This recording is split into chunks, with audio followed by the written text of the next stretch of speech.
Hi everyone, welcome back sa aking channel. For today's video, i-share ko lang sa inyo kung paano natin i-renew ang ating membership dito sa YouTube channel. Let's get started. Click lang natin ang ating profile. Pagkatapos, punta lang natin ang ating settings. Once na pindot mo na yung settings, makikita mo yung general, account, data savings, autoplay, video quality preferences, watch on TV, manage all history, your data, privacy, try experimental, purchases, and membership. Itong ating hinahanap. So ito siya. So i-select na natin yan, pindutin natin at pagkatapos, makikita mo na yung mga purchases mo dito. Channel membership, inactive. So dito tayo sa inactive. At ayan ang mga inactive ko. Na-cancel ko na sila, pero dahil gusto natin i-renew, ayan, let's say i-renew natin sila last one. So pinutin natin yan, at ayan, hello Adele, thanks for being member of this channel. At meron tayong monthly natin HKD. So pinutin natin ang renew.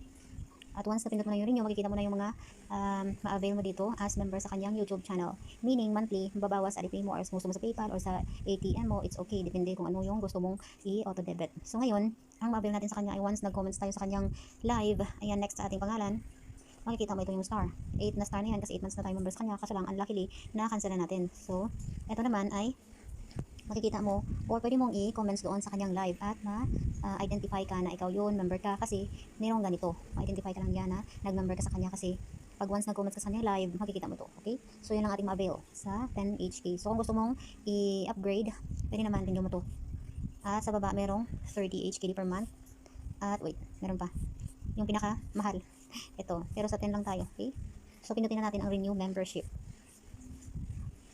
So, magsusupport tayo sa kanya. May password ng aking apps. Susupport tayo sa kanya monthly, okay? So, yan lang guys. Once na click mo itong subscribe, automatic na yan, mababawas sa'yo ng 10 HKD sa iyong Alipay. Okay, so yan lang ang ating tutorial for today. Subscribe. At pagkatapos, mababawas na sa iyong Alipay ang 10 HKD.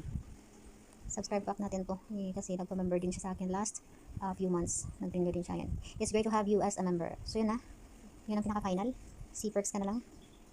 Ayan. So, C-Perks na siya. Hindi na join button kasi naka-member na tayo. That's it for today. Hope meron kayong natutunan sa araw na ito. God bless everyone. So, i-renew nyo na ang iyong mga kinansel.